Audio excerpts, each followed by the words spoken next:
Eu creo que tanto no que ten que ver co mar como no que ten que ver co río Miño é moi importante escoitar a voz desas persoas que viven ligadas ao mar, que o conocen e o palpan cada día, que o tocan cas súas mans, que son os mariñeiros, a xente que traballa no mar, pero tamén escoitar moi importante ao sector científico, aos técnicos e ás persoas que están preocupadas por estes problemas.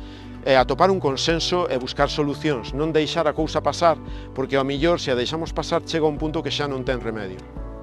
Temos as algas que invaden os fondos, están cambiando o ecosistema, abafan os alevíns das outras especies, temos problema cas limpiezas das orillas, dos margen do río, que cando ven así unha riada medianamente forte, arrastra todo e se nos queda nos nas redes.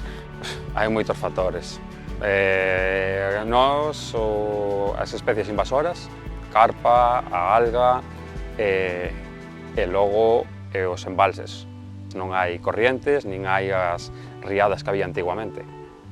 Porque ás veces a terra e as nosas cidades e os nosos pueblos poden dar a apariencia de que están limpos, e iso é bo, é como teñen que estar, pero olvidámonos de que nesos lugares chove e toda a basura, a contaminación é arrastrada e onde queda depositada é xustamente nos ríos e principalmente no mar. Si hai cousas que podemos facer, reducir ao mínimo o consumo de plásticos dun solo uso, non usar pesticidas, nunca desbotar polos sanitarios ou sumidoiros aceites, graxas, medicamentos, basura en xeral.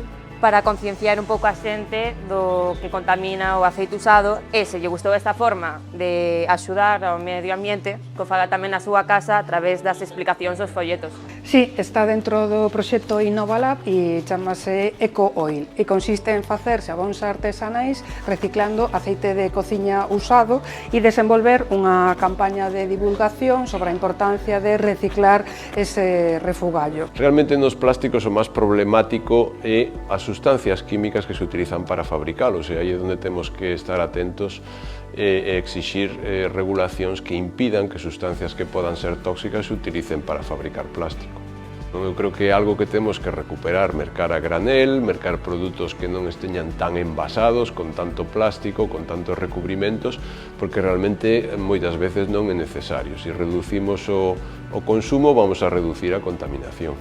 Eu creo que temos que ser cidadáns conscientes, é dicir, conscientes das nosas decisións no día a día. É dicir, que compramos, donde compramos, como mercamos, se compramos a granel, compramos envasado, que tipo de produtos e que facemos ao final da vida útil dos produtos. Os separamos, non os separamos, a onde os tiramos, que cantidade de cousas mercamos, compramos moita roupa, que tipo de roupa mercamos. Todo eso ao final vai a ter unhas consecuencias impresionantes tanto no medio ambiente como ao final na nosa saúde.